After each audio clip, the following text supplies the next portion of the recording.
আমাকে নিয়ে এত চিন্তা হচ্ছে, নাকি আমি না ঘুমালে অন্য রুমে যেতে পারবে না বলে চিন্তা হচ্ছে? আমি তো বলেছি যেতে চাইলে যেতে পারো, আমি বাধা দিব না। তবে তোমার জন্য ভালোই হয়েছে, তাই না? এখন আর আমায় মিথ্যে বলে যেতে হবে না। আর আমিও কি বোকা দেখো, অন্ধের মতো সব বিশ্বাসও করে নিতাম। বুঝতেও পারিনি এখানে আমি ছাড়াও তোমায় সুখ দেওয়ার মতো মানুষ আছে। আসলে আমি হয়তো স্ত্রী, আমি হয়তো তোমায় স্ত্রীর সুখটা সম্পূর্ণ দিতে পারিনি। তাই তো আমার স্বামী আমাকে মিথ্যা বলে রাতের আধারে অন্য কারোর সাথে রাত কাটায়, তাও আবার সপ্তাহে 2 বার। আর আমি কিনা ভাবতাম সত্যিই হয়তো কাজ করছো। বিশ্বাস করো নাবিল, একবারের জন্য মনে হয়নি আমাকে মিথ্যা বলে সপ্তাহে 2 দিন অফিসের কাজে নয়, নিজের সুখ খুঁজতে তুমি রুমের বাইরে থাকো। জানো নাবিল, আমার আগেই সন্দেহ হয়েছিল, কিন্তু বোকা মনটাকে বোঝাতাম না। মাইশা, নাবিল এমন না, তুই ভুল ভাবছিস, হয়তো তোর কোথাও ভুল হচ্ছে, কিন্তু বুঝতে পারিনি আমি নিজেই ভুল ছিলাম। মাইশা, প্লিজ আগে আমার কথাগুলো শোনো, তারপর না হয় যা বলার বলো। আমাকে তো বলার সুযোগ দাও। আমি অপরাধী বলে আমাকে কি এক্সপ্লেইন করার সুযোগ দেওয়া যায় না? প্লিজ একবার একবার সুযোগ দাও আমায়। কি বলবে এটা, যে মাইশা আমি ভুল করেছি, আমায় ক্ষমা করে দাও? নাকি এটা বলবে যে মাইশা তুমি যা দেখেছো সব ভুল, আমাদের মধ্যে তেমন কিছু হয়নি যেমনটা তুমি ভাবছো?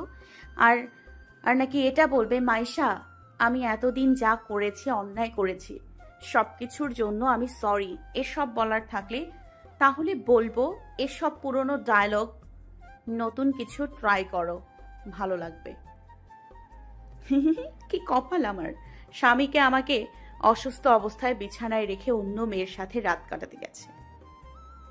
স্বামী আমাকে অসুস্থ অবস্থায় বিছানায় রেখে অন্য মেয়ের সাথে রাত কাটাতে গেছে। নাবিল, আমি জ্বর নিয়ে বিছানায় শুয়েছিলাম আর তুমি আমাকে অসুস্থ দেখেও মাঝরাতে অন্য কারোর ঘরে গিয়ে, তারপরেও তোমার কি কথা শুনবো বলতে পারো? মাইশা, এই নাও। আমার ঘুম পাচ্ছে, আমি ঘুমাবো, দয়া করে ঘুমোতে দিলে খুশি হব। মাইশার কথাগুলো আর নিতে পারছে না নাবিল। শেষমেশ আর না পেরে উঠে গিয়ে ড্রয়ার থেকে চাবি বের করে দরজাটা ভিতর থেকে লক করে দিয়ে আবারও বিছানায় এসে শুয়ে পড়ল নাবিল। তারপর এক টানি মাইশাকে বুকের সাথে মিশিয়ে নিয়ে বলল, চাবি তোমার যেখানে ইচ্ছা রাখো, আর একটা কথাও বলবে না। চুপচাপ ঘুমাও আর আমাকেও ঘুমাতে দাও। আর হ্যাঁ, কাল সকালে তোমাকে কিছু কথা বলার আছে, যেগুলো তোমাকে শুনতেই হবে। কথাগুলো শোনার পর তুমি আমায় যে শাস্তি দিবে আমি মাথা পেতে নিব। এবার ঘুমাও। মাইশাও আর কিছু বলল না, শুধু চোখ থেকে 2 ফোঁটা জল বিসর্জন দিয়েছে। মাইশা যে নাবিলের বুকে শুতে ইচ্ছে করছে না তা কিন্তু নয়, ওরও তো ইচ্ছে করে নাবিলের বুকে মাথা রেখে শুতে। আফটার অল অভ্যস্ত হয়ে গেছে যে।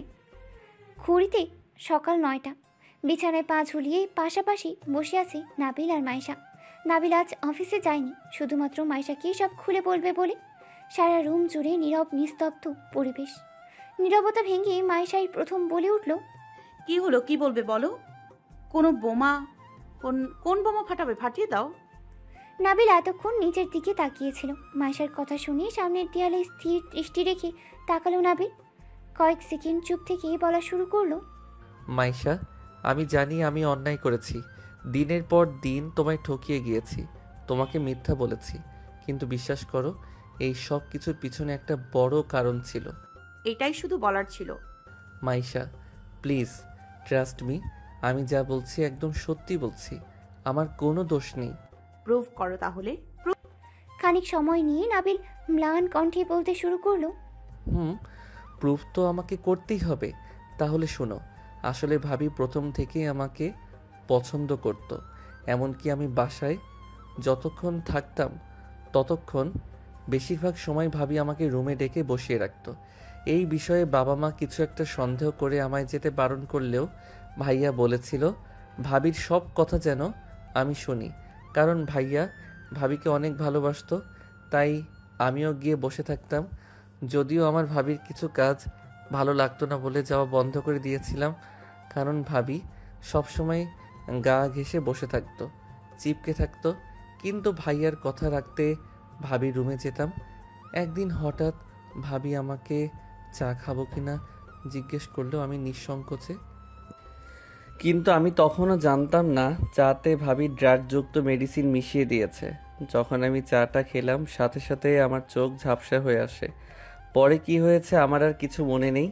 আর যখন ঘুম ভাঙলো তখন নিজের দিকে তাকিয়ে বুঝতে পারলাম সব সময় একটা মেয়ের সাথে যা হয় সেই মুহূর্তে আমার সাথেও সেম কাজটা হয়েছে। আমি সাথে সাথে প্রশ্ন করে বসি ভাবিকে, ভাবি এসব কি? তখনই ভাবি ডেভিল হাসি দিয়ে আমার সামনে একটা ভিডিও প্লে করে ধরলো। বিশ্বাস করো মাইশা, যেই মুহূর্তে ভাবি ভিডিওটা দেখিয়েছিল আমাকে, ওই মুহূর্তে আমার মনে হয়েছিল আমার পায়ের নিচ থেকে মাটি সরে গিয়েছে। ভিডিওটা এমনভাবে করেছিল যেন আমি ভাবির উপর জোর জবরদস্তি করছি। ভিডিওটা দেখিয়ে ভাবি আমাকে বলেছিল যদি আমি ওর কথা না শুনি তাহলে ভিডিওটা ফ্যামিলির সবাইকে দেখাবে। আর আমি জানতাম ভিডিওটা দেখে আমার কথা কেউ বিশ্বাস করতে চাইবে না, কারণ ভিডিওটা এমনভাবেই তোলা হয়েছিল যেন আমি দোষী। আর এটাও জানতাম ভাইয়া ভাবির কথায় আমাকেই অপবাদ দিবে, কারণ ভাইয়ার চোখে ভাবির প্রতি অন্ধবিশ্বাস ছিল। তুমি বিয়ের পর আমাকে একদিন জিজ্ঞেস করেছিলে না ভাইয়া কেন বাসায় আসছে না? আর আমি বলেছিলাম ভাইয়া নতুন প্রজেক্টের জন্য আসছে না। কিন্তু এখন বলছি আমি তোমায় সেদিন মিথ্যা বলেছিলাম। আসলে ভাইয়া আগে প্রতি সপ্তাহেই আসতো। এমন একটা শুক্রবার যেত না যেটাতে ভাইয়া বাসায় আসতো না। প্রতি বৃহস্পতিবারে চলে আসতো আর শনিবারে সকালে চলে যেত। কিন্তু ভাবির কথা শুনে আমাদের সবার উপর রাগ করে সেদিনের পর থেকে আর বাসায় আসছে না। আমার কথা শুনে তোমার হয়তো মনে হবে ভাইয়া অনেক রাগী, কিন্তু সেটা একদম ভুল। কারণ ভাইয়া রাগ কী জিনিস সেটা জানেই না। পুরুষ মানুষের নাকি রাগ নাকের ডগায় থাকে, কিন্তু ভাইয়া কখনো রাগ করতেই জানে না। আমার মনে হয় ভাইয়ার মতো এত সাদামাটা মানুষ পুরো পৃথিবীতে খুঁজলে দ্বিতীয়টা পাওয়া যাবে না। একদম ইনোসেন্ট। ভাইয়া শুধু বাসায় কেন, কখনো কারোর সাথে কোনো রকম উঁচু আওয়াজে কথা পর্যন্ত বলে না। জানো মাইশা, আমার ক্লাসের ছেলেরা তাদের বড় ভাইদের দেখলে জমের মতো ভয় পেত, কিন্তু আমার বেলায় ব্যাপারটা ছিল ভিন্ন। আমি নাহিদ ভাইয়াকে কখনো ভয় তো পেতামই না, উল্টো ছোটবেলা থেকে ভাইয়া ছিল আমার বেস্ট ফ্রেন্ড। একদিন বাবা মা বাসায় আমার জন্য পাত্রী দেখার কথা বলছিল, আর তখন ফ্যামিলির বড় বউ হিসেবে ভাবিও সেখানে ছিল। আমার জন্য পাত্রী দেখার কথা শুনে ভাবি সাথে সাথে না বলে দেয়। বাবা মা অনেকটা অবাক হয় এতে। শুধু বাবা মা অবাক হয়েছে তা কিন্তু নয়, আমিও সেদিন অনেক অবাক হয়েছিলাম ভাবির কথা শুনে। বুঝতে পারছিলাম না ভাবি আমার বিয়েতে আপত্তি কেন করছে।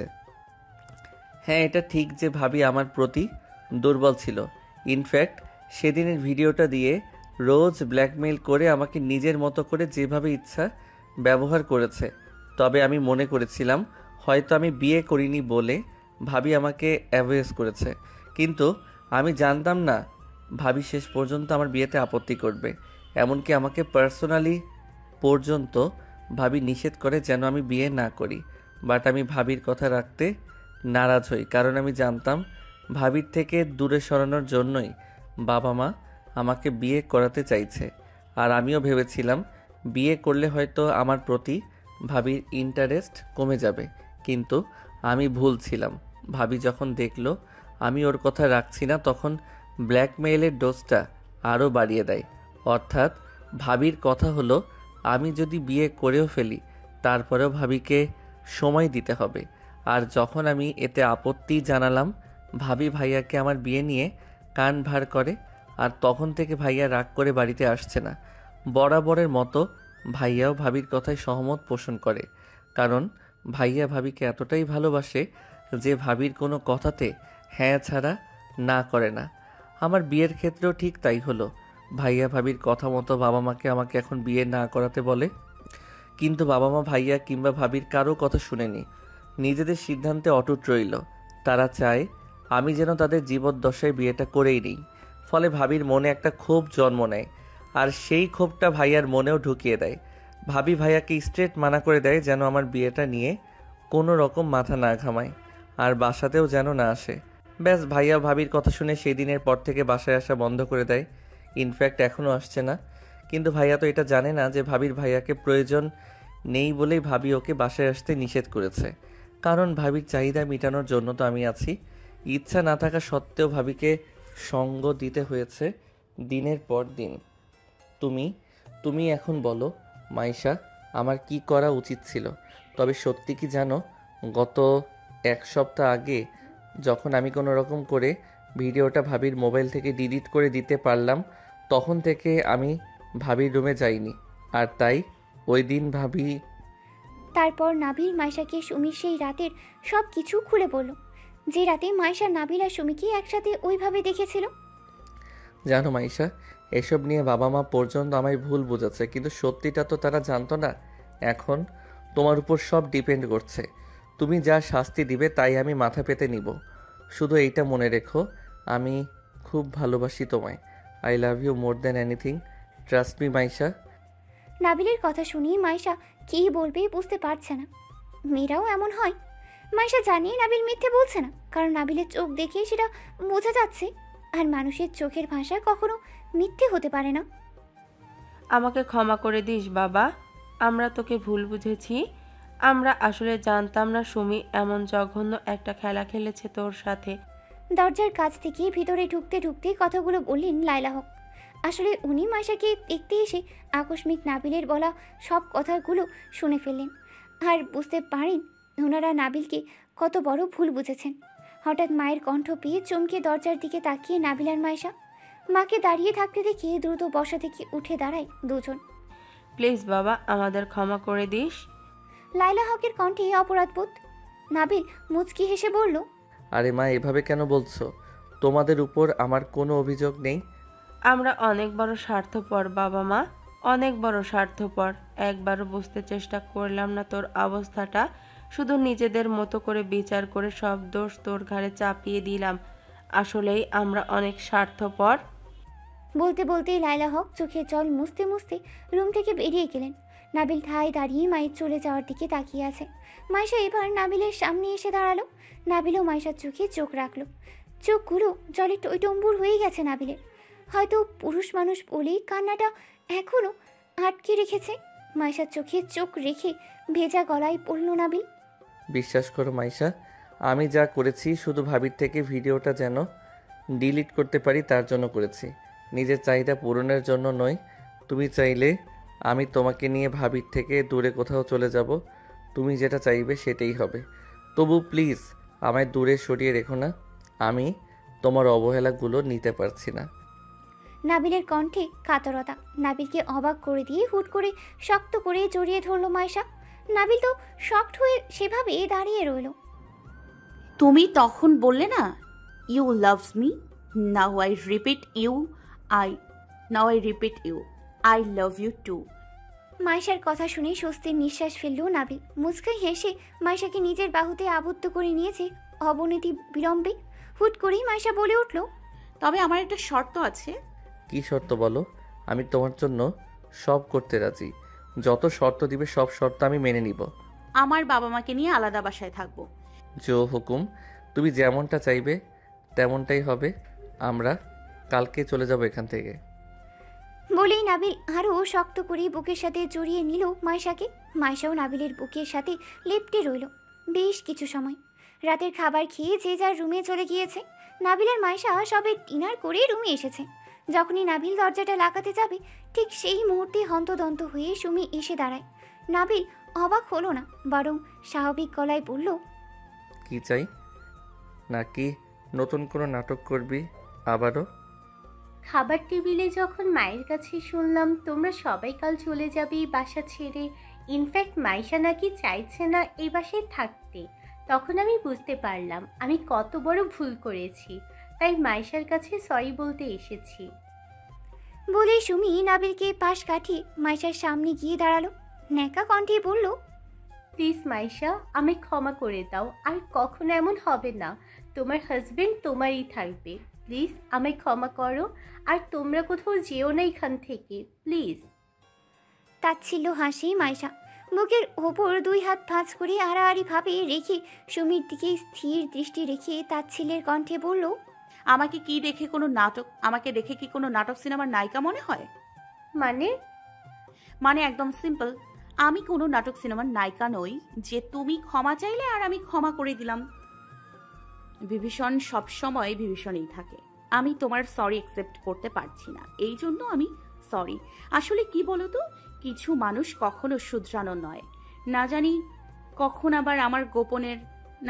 আবার আমার গোসলের ভিডিও করে নাবিলকে ব্ল্যাকমেল করো যাতে আমাকে ছেড়ে দেয়, নয়তোবা দেখা যাবে আমাকেই ব্ল্যাকমেল করবে যাতে আমি নাবিলকে ডিভোর্স দিয়ে দেই। তাই আমি অতটা মহৎ হতে পারছি না, সরি। মাইশার কথা শুনে নাবিল বেশ খুশি হলো, কারণ সুমির জন্য এটা মোক্ষম জবাব হয়েছে। মাইশা প্লিজ আমার সরি ভাবিজি, এখন আপনি আসতে পারেন। আমার খুব ঘুম পাচ্ছে, তার উপর আবার সকাল সকাল উঠে লাগেজ গোছাতে হবে যে। নাবিল, দরজাটা বন্ধ করে তাড়াতাড়ি আসো। ইউ নো না, তোমার বুকে মাথা না রাখলে আমার ঘুম আসবে না। নাবিল মুখ টিপে হাসলো, হেসে বলল, ওকে মহারানী।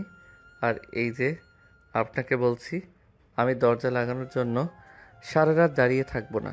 সো ইউ মে গো নাও। সুমি বুঝতে পারলো নাবিল এখন আর ওর নেই, ও এখন মাইশার হয়ে গিয়েছে। এখন নাবিলকে হাজার বলেও আর কিচ্ছু হবে না। তাই এক নজর নাবিলের দিকে তাকিয়ে কাঁদতে কাঁদতেই রুম থেকে চলে গেল। নাবিল কিংবা মাইশা কেউ কোনো রিয়্যাক্ট করলো না, বরং স্বাভাবিকভাবেই প্রতিদিনের মতো শুয়ে পড়লো। তবে আজ গতকালকের মতো দুজন দুই প্রান্তে নয়, বরং মাইশাই নাবিলের বুকে মাথা রেখে শুয়েছে।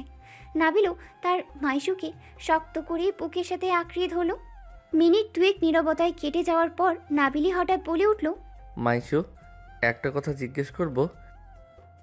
বলো, কি জানতে চাও? তুমি আমাকে সত্যি ক্ষমা করতে পেরেছো তো? না মানে আমি এতগুলো মাস তোমাকে ধোঁকা দিয়ে গেলাম, দিনের পর দিন তোমাকে মিথ্যা বলে গেলাম, তাই বলছিলাম আর কি। তুমি আমায় সত্যি মন থেকে ক্ষমা করেছো, নাকি সম্পর্কটা টিকিয়ে রাখার জন্য মিথ্যা সান্ত্বনা দিচ্ছ? কোনটা? প্লিজ নাবিল, এসব কথাগুলো আর মনে করিয়ে দিও না আমায়। তুমি তো জানোই একটা মেয়ের জন্য এমন একটা সিচুয়েশনে নিজেকে শক্ত রাখা কতটা কঠিন। সত্যি বলতে আমি মুখে যতই বলি তোমাকে ক্ষমা করে দিয়েছি, কিন্তু তোমার কি মনে হয় আমি বিষয়গুলো তাড়াতাড়ি ভুলতে পারবো? সব সময় এসব বিষয়গুলো আমাকে তাড়া করবে।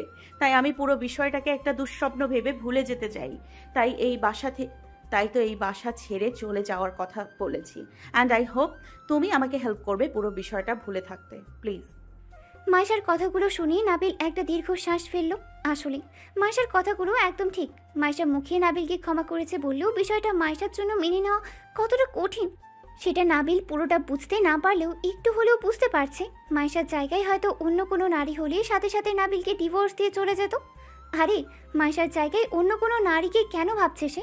মাইশার জায়গায় সে নিজেও তো এমনটাই করতো। হয়তো মাইশাকে কিছু বলার সুযোগই দিত না, সাথে সাথেই মাইশাকে ডিভোর্স দিয়ে দিত। নাবিল কথাগুলো ভেবেই আবারও একটা তপ্ত নিঃশ্বাস ছাড়ল, যে নিঃশ্বাসের সাথে বেরিয়ে আসলো হাজারো হতাশা। পরের দিন সকালেই নাবিল বাবা মা সহ মাইশাকে নিয়ে অন্য বাসায় চলে গেল। ভাগ্যিস ওর বন্ধু রাসেলের নিজস্ব ফ্ল্যাট ছিল, নয়তো একদিনের মধ্যে বাসা খুঁজে তাদের শিফট হওয়া নাবিলের পক্ষে অসম্ভব হয়ে পড়ত। আর যদি বলতো কয়েকদিন সময় লাগবে বাসা খুঁজতে, তাহলে মাইশা কষ্ট পেত। তাই নাবিল সারা রাত না ঘুমিয়ে বাসা খোঁজায় ব্যস্ত হয়ে পড়ে। আর তখনই ওর বন্ধু রাসেলের ফ্ল্যাটের কথা মনে পড়ে। সাথে সাথেই কল দিয়ে জিজ্ঞেস করে নাই বাসা খালি আছে কিনা। ব্যাস, কপাল ভালো হওয়ায় পেয়েও যায়। তারপর থেকে ওরা সেখানেই থাকতে শুরু করে। এখন নাবিল আর মাইশা বাবা মাকে নিয়ে অন্য ফ্ল্যাটে থাকে। কামাল হোসেন আর লায়লা হকও সেই দিন ওদের সাথে চলে গিয়েছিল, কারণ সুমির মতো মেয়ের সাথে থাকা মানে সাপে নেওয়ালে এক গর্তেই থাকা, যেখানে সবসময় বিপদের আশঙ্কা থাকে। নাবিল আর মাইশার দিনগুলো এখন ভালোই যাচ্ছে। মাইশার দিন শুরু হয় নাবিলের ভালোবাসায়, আর রাতও শেষ হয় নাবিলের ভালোবাসায়। প্রতিটা দিনই যেন ওদের ভালোবাসাময় হয়ে কাটছে, যেখানে সুমি নামের কোনো দুষ্টু ছায়ার আগমন নেই।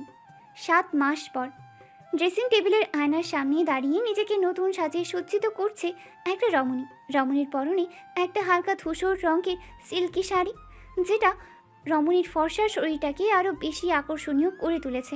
রমণী প্রথমে তার 2 হাতে বাদামি কালার চুড়ি পরে নিয়ে তারপর 2 কানে সাদা স্টোন বসানো ঝুমকো পরে নিয়েছে। এরপর রমণী তার সব সাজ শেষ করে ঠোঁটে হালকা লাল রঙের লিপস্টিক দিয়ে নিজেকে আবারও আয়নায় ঘুরে ঘুরে দেখে পরখ করতে লাগলো সব ঠিক আছে কিনা।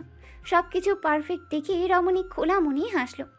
রমণী যখন তার সাজগুলোকে আরও একটু পরিপাটি করছিল, তখনই কলিং বেলটা বেজে উঠল। রমণীর সাথে সাথে তার কোমর অবধি চুলগুলো ছড়িয়ে রিনি চিনি পায়ে দৌড়ে গেল দরজা খুলতে। অতপর দরজাটা খুলেও দিয়েছে অনতি বিলম্বে। দরজার অপর পাশের ব্যক্তিকে দেখে রমণীর ঠোঁটের হাসিটা আগের চেয়ে আরও একটু বেশি প্রশস্ত হলো। দরজার অপর পাশের যুবকটিও রমণীর হাসি দেখে তৃপ্তিকর হাসলো।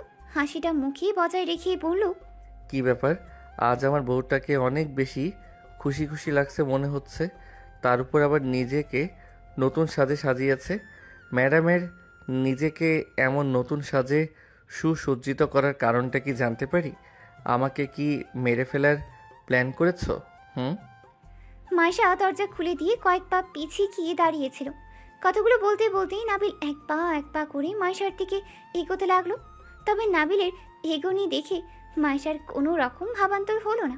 মাইশা ঠায় দাঁড়িয়ে রইল আগের জায়গায়। নাবিল এক পা দু পা করে একদম মাইশার মুখোমুখি এসে দাঁড়ালো।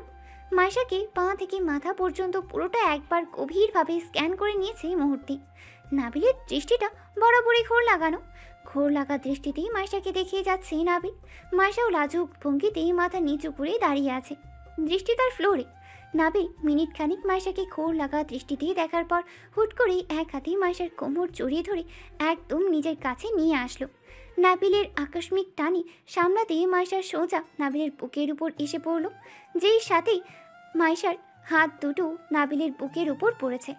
নাবিলের এহেন কাজে মাইশা অবাক চোখে তাকালো নাবিলের মুখের দিকে। নাবিল তখনও ঘোর লাগা চোখে তাকিয়ে আছে মাইশার মুখের দিকে। মাইশা নাবিলের মুখের দিকে তাকাতেই দুজনের চোখাচোখি হয়ে গেল মুহূর্তেই। নাবিলের এমন গভীর চাহনি দেখে মাইশারও কেমন যেন ঘোর লেগে আসছে চোখে। নাবিল এক হাতে মাইশার কোমর চেপে রেখে অন্য হাত মাইশার চুলের ভাঁজে ঢুকিয়ে মাইশার মুখটা একদম নিজের কাছে নিয়ে আসলো। এতে করে একজনের নিঃশ্বাস এসে অন্যজনের মুখের উপর আছড়ে পড়ছে। মাইশার উষ্ণ নিঃশ্বাসের শব্দগুলো যেন নাবিলের ঘোর লাগাটা কয়েক গুণ থেকে কয়েকশো গুণ বাড়িয়ে দিয়েছে। নাবিল এই মুহূর্তে কি করছে সে নিজেও জানে না, শুধু জানে তার বউটাকে আজ অনেক বেশি সুন্দর লাগছে।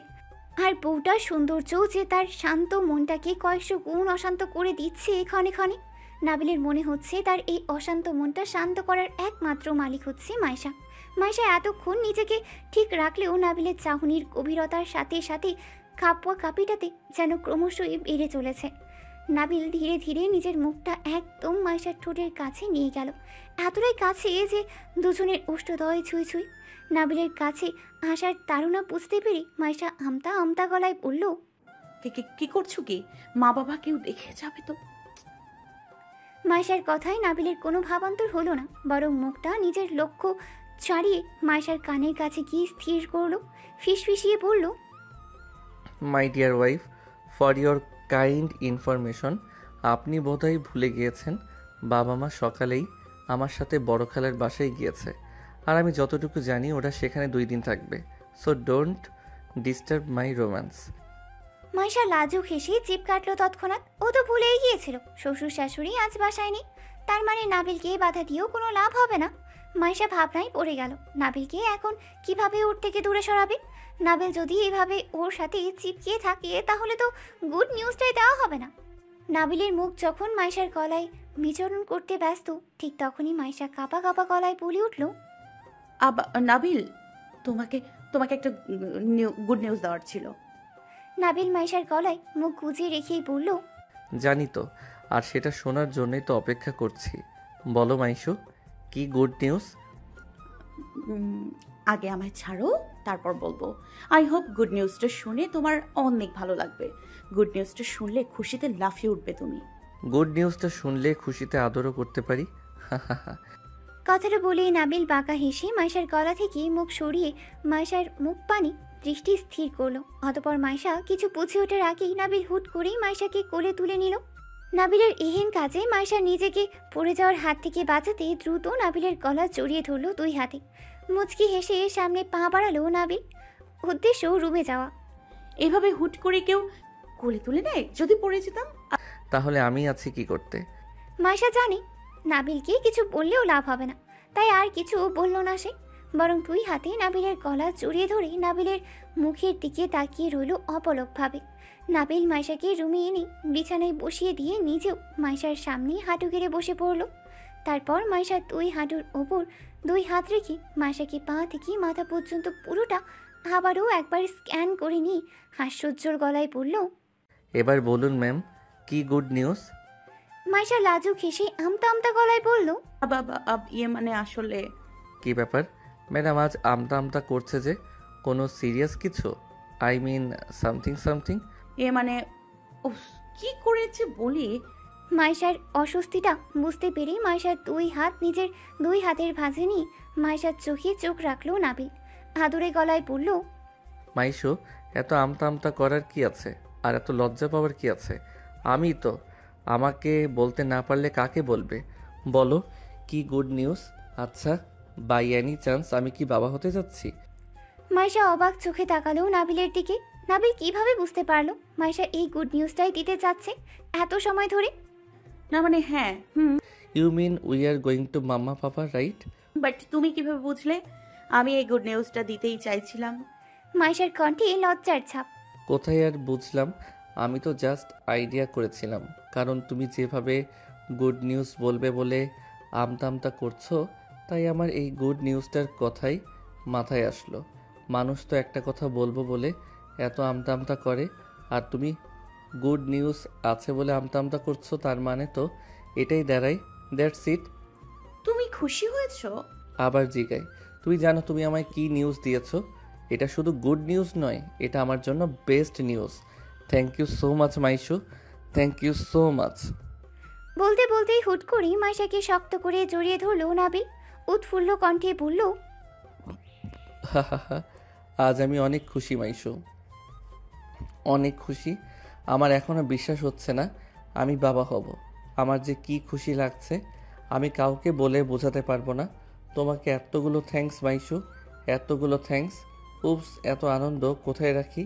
লাভ ইউ মাইশু, এতগুলো লাভ ইউ। মাইশাকে শক্ত করে জড়িয়ে ধরে এক নাগারেই কথাগুলো বলেই যাচ্ছে নাবিল।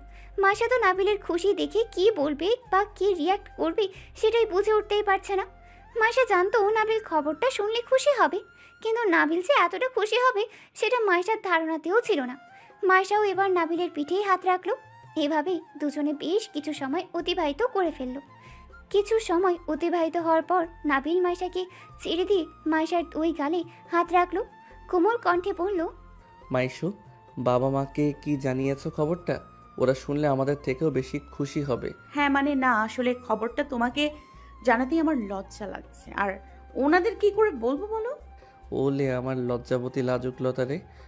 বলেই মাইশার গাল টেনে দিল নাবিল। এরপর দুজনেই হেসে দিল। ওকে, প্রবলেম নেই, আমি জানিয়ে দিব ওদের। দেখবে 2 দিন থাকার বদলে খবরটা শুনলে কালকেই চলে আসবে। অতপর নাবিল বাবা মাকে কল দিয়ে মাইশার প্রেগনেন্ট হওয়ার খবরটা জানিয়ে দিল। লায়লা হক আর কামাল হোসেন তো শুনেই খুশিতে আত্মহারা হয়ে যাচ্ছেন। না পারছে এক্ষুনি চলে আসতে। যদি কাছে কোথাও যেতেন তাহলে হয়তো এক্ষুনি চলে আসতেন ওনারা। নাবিলের কথাই ঠিক, ওনারা বলে দিয়েছেন ওনারা কালকেই চলে আসবেন। লায়লা হক তো মাইশার প্রেগনেন্সির কথা শুনে নাবিলকে কড়াভাবে বলে দিয়েছেন যেন উনি না আসা পর্যন্ত মাইশাকে কোনো কাজ করতে না দেয়। যা করার প্রয়োজন হয় সব যেন নাবিলই করে দেয়। নাবিলও মায়ের কথায় সম্মতি জানিয়েছে। আসলে ওরা এই বাসায় আসার পর কোনো সার্ভেন্ট রাখেনি। নাবিল কিংবা বাবা মা কেউ যে রাখতে চায়নি তা কিন্তু নয়, মূলত ওরা সবাই সার্ভেন্ট রাখার জন্য অনেক জোরাজুরি করেছিল, কিন্তু মাইশাই কোনো সার্ভেন্ট রাখতেই দেয়নি। বলেছে নিজেরাই সব করবে। হাত পা সব থাকতেই শুধু শুধু সার্ভেন্ট রাখার কী প্রয়োজন? তাই আর কোনো সার্ভেন্ট আনাই হয়নি। নাবিল বাবা মাকে বলার পর মাইশাদের বাড়িতে সহ আরও অনেককে গুড নিউজটা জানিয়ে দিয়েছে। আসলে নাবিল বাবা হওয়ার খবরটা শুনে এতটাই খুশি হয়েছে যে নাবিলের ইচ্ছে করছে সারা বিশ্বকে খবরটা জানিয়ে দিতে। নাবিলের কাঙ্ক্ষিত সবাইকে খবরটা দেওয়া হলে নাবিল কল কেটে মাইশার দিকে তাকালো, হেসে বলল, ব্যাস, বেশের কম সবাইকে খবরটা জানিয়ে দিয়েছি। আমার যে কি খুশি লাগছে, সবাইকে বলার পরেও খুশিটা কমছে না। কাল তো অফিসে গিয়ে সবাইকে মিষ্টি দিব, শত হলেও বাবা হচ্ছি বলে কথা। বলতে বলতেই নাবিল আবারও কাকে যেন কল দিল। মাইশা শুধু নাবিলের কাণ্ড দেখেই যাচ্ছে। বাবা হওয়ার খবর শুনে কেউ যে এতটা খুশি হয় মাইশা জানাই ছিল না, কিন্তু নাবিলকে আবারও কাউকে কল দিতে দেখে ভ্রু কুচকে অবাক চোখে তাকালো নাবিলের দিকে। তুমি না বললে সবাইকে জানানো শেষ, আবার কাকে কল দিচ্ছ? নাবিল কোনো রকম জবাব না দিয়ে হাতে চুপ থাকার ইশারা করলো মাইশাকে। মাইশাও আর কিছু বলল না, নাবিলকে দিকে তাকিয়ে রইলো। হয়তো নাবিল কাকে কল দিচ্ছে সেটা বোঝার চেষ্টা করছে। হ্যালো। ওপাশ থেকে কে বললো বা কি বললো কিছুই বোঝা গেল না। খানিক সময় নিয়ে নাবিল বলল, মইন শোনো, আমার কালকের মধ্যে একজন ফিমেল সার্ভেন্ট লাগবে। তুমি যে কোনোভাবে জোগাড় করো।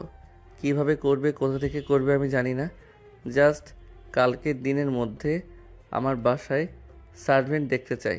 Got it? ওপাশ থেকে কি বলছে শোনা যায়নি, তবে নাবিলের মুখের এক্সপ্রেশন দেখে মনে হচ্ছে ওপাশের ব্যক্তিটি ইতিবাচক কিছু বলেছে। নাবিল কল কেটে মাইশার দিকে তাকালো। মাইশা রাগী চোখে তাকিয়ে আছে ওর দিকে।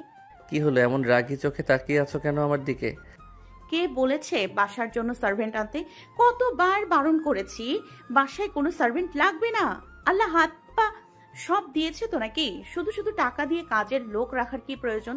এখনই নিষেধ করো ওনাকে, আর বলো কোনো কাজের লোক লাগবে না আমাদের।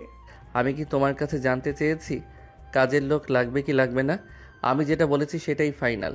তুমি একদম চুপ করে বসে থাকো। আর হ্যাঁ, এখন থেকে কোনো কাজে হাত দিবে না। এখন বলো, বিকাল থেকে কিছু খেয়েছো? না। কি, রাত 8টা বাজে আর তুমি বলছো বিকাল থেকে এখনও কিছু খাওনি? তোমাকে নিয়ে আর পারি না। এই সময় এতক্ষণ ধরে কেউ না খেয়ে থাকে? নিজের জন্য না হোক, অ্যাটলিস্ট তোমার সাথে যে অন্য আরেকজন এখন বসবাস করছে তার কথা তো ভাববে। তুমি বসো, আমি তোমার জন্য খাবার নিয়ে আসছি। এই বলেই নাবিল যেই না যেতে নিবে অমনি মাইশা নাবিলের হাত টেনে ধরলো। কি হয়েছে, হাত ধরেছো কেন? আমি এখন কিছু খাবো না, তোমার কষ্ট করে কিচেনে যেতে হবে না। তুমি বরং ফ্রেশ হয়ে নাও, আমি ততক্ষণে তোমার জন্য চা করে আনছি। বলেই মাইশা বসা থেকে উঠে দাঁড়ালো, কিন্তু নাবিল সাথে সাথেই মাইশাকে আবারও বসিয়ে দিয়েছে। আমার কি মাথা খারাপ যে তোমাকে কিচেনে যেতে দিব? মা কড়াভাবে বলে দিয়েছে যেন তোমাকে কোনো কাজ করতে না দেই। এমনকি মা আসা পর্যন্ত আমি যেন সব কাজ করি। আর তারপরেও আমি যদি তোমাকে কিছু করতে দেই তাহলে তো মা এসে আমাকে আস্ত চিবিয়ে খাবে। সো তোমার কোথাও যাওয়া হবে না, তুমি রুমেই বসে থাকো। আমি ফ্রেশ হয়ে এসে তোমার জন্য খাবার নিয়ে আসবো। কথাগুলো বলেই নাবিল ওয়াশরুমে চলে গেল। নাবিলের যাওয়ার দিকে তাকিয়ে আনমনেই হাসলো মাইশা। পাগল, এখন থেকে এমন পাগলামো করছো, না জানি পরে কি করবে। রাতের খাবার খেয়েই নাবিল আর মাইশা দুজনেই প্রতিদিনের মতো শুয়ে আছে। একটু আগে নাবিলই মাইশার জন্য রুমে খাবার নিয়ে এসে মাইশাকে খুবই যত্ন সহকারে খাইয়ে দিয়েছে। মাইশার জোড়াজুড়িতে সাথে নিজেও খেয়ে নিয়েছে। খাবার খেয়ে মাইশাকে আর রুম থেকে বের হতেই দেয়নি, নিজেই শুয়ে মাইশাকেও জোর করিয়ে বুকের ওপর নিয়ে শুয়ে পড়েছে। মাইশাও কেন যেন নাবিলের বিরোধিতা করতে পারল না, নাবিলের বুকের মাথা রেখেই শুয়ে পড়লো পরম আবেশে। এভাবেই কেটে গিয়েছে বেশ কিছু সময়। নাবিল মাইশাকে বুকে নিয়ে মাইশার মাথায় হাত বুলিয়ে দিচ্ছে পরম যত্নে। নীরবতার প্রহর কাটিয়ে মাইশার প্রথমেই বলে উঠল, নাবিল একটা কথা বলি। নাবিল মাইশার মাথায় হাত বুলিয়ে দিতে দিতেই জবাব দিল, বলো। তোমার একটা কেন, হাজারটা কথা আমি শুনতে রাজি আছি। আমাদের কি হলে তুমি সবচেয়ে বেশি খুশি হবে, ছেলে নাকি মেয়ে? মাইশার প্রশ্ন শুনেই হাসলো নাবিল, হেসে বলল, আচ্ছা, ছেলে মেয়ে দুটোই কে দেয় বলো তো? নাবিলের প্রশ্ন শুনেই মাইশা বেশ অবাক হলো। এটা আবার কেমন প্রশ্ন? ছেলে মেয়ে দুটোই আল্লাহ দেয়, সেই কথা তো সবাই জানে, তাহলে নাবিল এমন প্রশ্ন করছে কেন? কেন? আল্লাহ যা দেয়। যদি ছেলে মেয়ে দুটোই আল্লাহ দেয় তাহলে আমি কোনটা পেলে বেশি খুশি হব সেটা জিজ্ঞেস করলে কেন? ছেলে মেয়ে দুটোই যেহেতু আল্লাহ দেয়, সো আমাদের যেটা হয় সেটাতেই আমি অনেক খুশি হব। এমন নয় যে ছেলে হলে বেশি খুশি হব আর মেয়ে হলে তোমাকে বকা দিব, বরং আল্লাহ যেটা দিবে আমি সেটাতেই সন্তুষ্ট। নাবিলের কথা শুনে মাইশা আশ্বস্ত হলো। আসলে মাইশার প্রশ্নটা করার কারণ হচ্ছে বর্তমান পরিস্থিতি। আজকাল মানুষ ছেলে হলে যত বেশি খুশি হয়, মেয়ে হলে তত বেশি নাখুশ হয়। বিশেষ করে আজকালকার পুরুষ সমাজ, বেশিরভাগ ফ্যামিলিতেই দেখা যায় ছেলে হলে স্বামীরা তাদের বউকে মাথায় তুলে রাখে, আর মেয়ে হলে বউকে দাসীর মতো ব্যবহার করে। এমনকি কিছু কিছু পরিবারে তো দেখা যায় মেয়ে হলে স্বামী স্ত্রীকে ডিভোর্স পর্যন্ত দিয়ে দেয়। নাবিল বোধহয় মাইশার প্রশ্ন করার কারণটা বুঝতে পেরেছে, তাই মাইশার পিঠে হাত রেখে সরস গলায় বলল, মাইশু, আমার মনে হয় তুমি আমাকে অন্য 10টা স্বামীর মতো ভেবেছ, যারা মেয়ে হলে বউকে মারধর করে, এমনকি ডিভোর্স পর্যন্ত দিয়ে দেয়, আর ছেলে হলে খুশিতে আত্মহারা হয়ে যায়। যদি এমন কিছু ভেবে থাকো তাহলে বলবো ইউ আর অ্যাবসোলুটলি রং। কারণ আমি তেমন পুরুষ নই যারা মেয়ে হলে নাখোশ হয়, বরং আল্লাহ যেটা দিবে আমি সেটাতেই খুশি। তুমি এটা নিয়ে একদম টেনশন করো না। না আসলে তেমন কিছু না, আমি এমনিই জিজ্ঞেস করছিলাম। মাইশু, তুমি যতই না করো আমি জানি তুমি প্রশ্নটা কেন করেছো। আসলে একটা কথা কি জানো মাইশা, আমাদের সমাজটা আধুনিক আর শিক্ষিত হয়েছে ঠিকই, কিন্তু বিবেকবান হতে পারিনি।